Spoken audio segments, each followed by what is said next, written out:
नमस्कार विद्यार्थी मित्रांनो, मी मीरा भोपाळे स्वागत करते तुमचं जय हिंद पाठशाला या यूट्यूब चॅनलमध्ये. आज आपण अर्थव्यवस्थेतील सार्वजनिक वित्त या चॅप्टरमधील FRBM कायदा अभ्यासणार आहोत. व्हिडिओ शेवटपर्यंत पहा. यातून तुमचा परीक्षेला येणारा 1 मार्क पक्का होणार आहे. चला तर मग सुरुवात करूया आजच्या व्हिडिओला. तत्पूर्वी जर तुम्ही आमच्या चॅनलवर नवीन असाल तर चॅनलला सबस्क्राईब करा आणि जास्तीत जास्त गरजू मेहनत जिद्दी विद्यार्थ्यांपर्यंत हा व्हिडिओ पोहोचवा. आता FRBM कायदा हा खूप महत्वपूर्ण कायदा आहे आणि आता जे मी बोलणार आहे एक वळ ना वळ खूप महत्वाचे आहे, कारण यावर आयोग वारंवार प्रश्न विचारत असतो. परीक्षा कुठलीही असो, मग राज्यसेवा, पूर्व, मुख्य तसेच कंबाईन ग्रुप बी, सी, पूर्व, मुख्य या सर्व परीक्षेला FRBM कायद्यावर एक तरी प्रश्न असतो. FRBM कायदा काय आहे हे नेमकं आपण पहिले समजून घेऊ.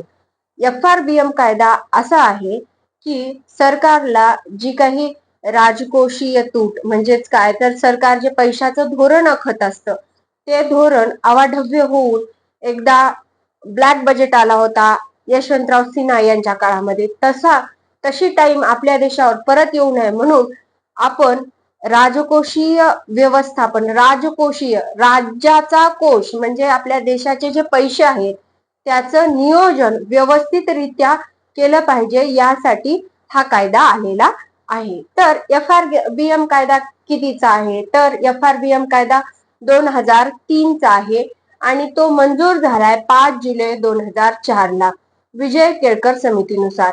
मग विजय केळकर समितीनं काय सांगितलं तर 2008-9 पर्यंत महसुली तूट ही शून्यावर आणणे, त्याचबरोबर राजकोषीय तूट ही 3% कमी करणं किंवा 3% आणणं हे सांगितलं 2004 ला. आणि त्यांनी अहवाल दिला. आता हे डायरेक्ट लक्ष साधायचं का नाही, मग त्यांनी काय सांगितलं की हे लक्ष साधण्यासाठी दरवर्षी थोडं थोडं थोडं करावं लागेल. म्हणजे आता आपल्याला एकदम सिलेबस सांगितला तर तो तेवढा सिलेबस आपण कव्हर करतो का नाही, दररोज 2-3 चॅप्टर 2-3 चॅप्टर 2-3 चॅप्टर, मग एका विशिष्ट टाइम नंतर आपले सर्व चॅप्टर संपतात. त्याचप्रमाणे राजकोषीय तूट कमी करायची तर एकदाच न करता थोडी थोडी करायची. मग कशी तूट करायची तर 2004-5 ला महसुली तूट काय करायची तर GDPच्या 0.5 पर्यंत दरवर्षी कमी करायची आणि ते 2008-9 पर्यंत आपण 0.2 च्या पेक्षाही अधिक कमी केली होती. ही खूप चांगली बाब होती. पण काय झालं ते नंतर सांगते. पहिले आपण राजकोषीय तूट किती कमी केली आणि कशी कशी कमी करायची. तर राजकोषीय तूट ही 2004-5 पासून GDPच्या 0.3% पर्यंत कमी करायची आणि अशी कमी करत करत जाऊन 2009 पर्यंत ती 3% पर्यंत आणायची होती. पण आपण 2008-9 लाच 2.8% आणली होती आणि आपलं ऑलमोस्ट काय झालं होतं तर जे काही विजय केळकर समितीने लक्ष दिलं होतं ते अचीव्ह झालेलं होतं. महाराष्ट्रानं तर ऍक्च्युअल ते पूर्ण लक्ष पूर्ण केलं होतं. FRBM कायद्याने जे लक्ष दिलं होतं ते. पण काय झालं 2008 ला अमेरिकेमध्ये मंदी आली. बरोबर, अमेरिकेत मंदी आली की त्याचा परिणाम आपल्या जगावर होतो. याचं उदाहरण आता सध्याच्याला आलेले आपले ऑइल क्रायसिस म्हणजेच LPG, पेट्रोल क्रायसिस, हे सर्व आपल्याला लक्षात येते. त्याचप्रमाणे 2008 ला अमेरिकेत मंदी आली आणि अमेरिकेतले जे कोणी गुंतवणूकदार होते आपल्या भारतामध्ये त्यांनी आपल्या भारतातली गुंतवणूक काढून घेतली. काढून घेतल्यावर काय झालं, मग आता आपली भारतीय अर्थव्यवस्था मंदीत जाऊ लागली. मग सरकारनं काय केलं, एक स्टिम्युलस पॅकेज म्हणून जाहीर केलं. हे स्टिम्युलस पॅकेज काय असतं तर जेव्हा केव्हा आपली अर्थव्यवस्था मंदीत जाते त्यावेळेस सरकार असा खर्च करतो की ज्याने अर्थव्यवस्थेला धक्का बसतो आणि अर्थव्यवस्था रुळावर येते. त्याचप्रमाणे त्यांनी 2008 ला स्टिम्युलस पॅकेज जाहीर केलं आणि मार्च 2009 मध्ये जे टार्गेट पूर्ण करायचं होतं ते आपण अमेरिकेत आलेल्या 2008च्या मंदीमुळे पूर्ण करू शकलो नाही. मग आता हे झालं सगळं 2009 पर्यंत. सगळं 2009 पर्यंत एक गोष्ट लक्षात ठेवायची, 2009 पर्यंत FRBM कायद्याने महसुली तूट 0 पर्यंत आणणं त्याचबरोबर दुसरी महत्वाची गोष्ट म्हणजे राजकोषीय तूट ही 3% आणणं आणि ते ऑलमोस्ट आपण अचीव्ह केलेलं होतं, जे काही विजय केळकर समितीने दिलेलं लक्ष होतं 2009 पर्यंत. पण अमेरिकेत मंदी आली आणि त्याचा परिणाम आपल्या भारतीय अर्थव्यवस्थेवर झाला आणि त्यातून आपण स्टिम्युलस पॅकेज जाहीर केलं 2009 ला. इथपर्यंत सगळं लक्षात आलं. यातली लाईन टू लाईन लक्षात ठेवा. वार्षिक काय आहे महसुली तूट कमी करण्याचं, तर 0.5% बरोबर जीडीपीच्या. आणि राजकोषीय तूट वार्षिक काय आहे कमी करायचं लक्ष, तर वार्षिक तूट 0.3% कमी करायचे. आणि आपण हे लक्ष साध्य केलं होतं का? ऑलमोस्ट केलं होतं. पूर्ण केलं का? नाही, ऑलमोस्ट केलं. पण 2008 ला जी अमेरिकेत मंदी आली त्याचा आपल्या परिणाम झाला भारतीय अर्थव्यवस्थेवर. आणि मग काय झालं, तर मग मात्र आपण स्टिम्युलस पॅकेज जाहीर केलं, यातून आपल्या अर्थव्यवस्थेला धक्का बसला. धक्का कसा बसला, तर पुश बसला. जसं आपण एखादी गाडी बंद पडल्यानंतर ढकल स्टार्ट म्हणतो ना, त्याचप्रमाणे आपण ढकल स्टार्ट गाडी केली भारतीय अर्थव्यवस्थेची. आणि 2008-9 मध्ये आपली महसुली तूट झाली होती 4.5 आणि राजकोषीय तूट ही 6% गेली होती.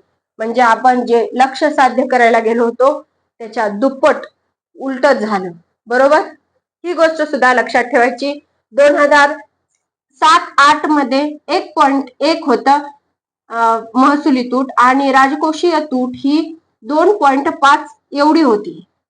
आणि 2008-9 मध्ये आपली महसुली तूट झाली 4.5% आणि राजकोषीय तूट झाली 6%. आता हा झाला पूर्ण 2009 पर्यंतचा इतिहास. आपण परत एकदा अर्थव्यवस्थेला पुश दिला, अर्थव्यवस्था चालू केली, असं चाललं.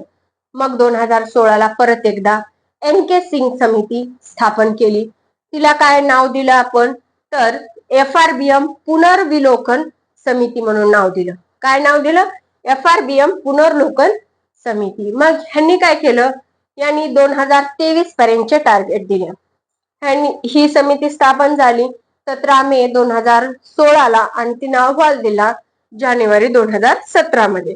त्यांनी काय केलं, 2017 ला कर्ज जीडीपीच्या 49.4% एवढं कमी करायला सांगितलं. जानेवारी 2017 ला अहवाल दिला की सोबतच त्यांनी त्यांचे अचिव्हमेंट दिल्या आणि 2023 पर्यंत 38.7% पर्यंत करायचं ठरलं. आणि महसुली तूट 2.3% आणि ती 2023 पर्यंत 0.8% आणायची होती. त्याचबरोबर राजकोषीय तूट ही 3.5% करायची होती आणि 2023 पर्यंत 2.5% करायची होती. आता हे सर्व आकडे ऑलमोस्ट पाठ करावेच लागतील, कारण यावर आयोग प्रश्न विचारू शकतो. NK सिंग समितीने काय सांगितलं 2023 चे टार्गेट, तर कर्ज जे आहे ते जीडीपीच्या प्रमाणात 38.7% एवढं करायचं. त्यानंतर महसुली तूट ही 0.8% एवढी करायची आणि राजकोषीय तूट ही 2.5% एवढी करायची. पण आपलं परत एकदा दुर्दैव आपल्याला भेटायला आलं आणि 2019-20 मध्ये कोविडची परिस्थिती निर्माण झाली. पूर्ण जगामध्ये लॉकडाऊन लागलं, कारण ही बिमारी छुआछूतची बिमारी म्हणल्यासारखं होतं. एखाद्याला झालं की त्याला त्याच्या संपर्कात येणाऱ्या माणसाला होणारच, हे अशी बिमारी होती. आपण सर्वांनी त्या परिस्थितीचा अनुभव घेतलेला आहे. मग या परिस्थितीत मग आता परत काय करायचं, आपली अर्थव्यवस्था घरंगळ्या परत खाली जाणार हे तर आपल्याला माहित होतं. मग परत एकदा स्टिम्युलस पॅकेज जाहीर केलं आणि नरेंद्र मोदीजींनी आत्मनिर्भर भारत या अभियानातून स्टिम्युलस पॅकेज जाहीर करून आपली अर्थव्यवस्था पुन्हा एकदा रुळावर आणण्याचा प्रयत्न केला आणि त्या वर्षी आपली राजकोषीय तूट ही 9.2% एवढी हायेस्ट राहिली.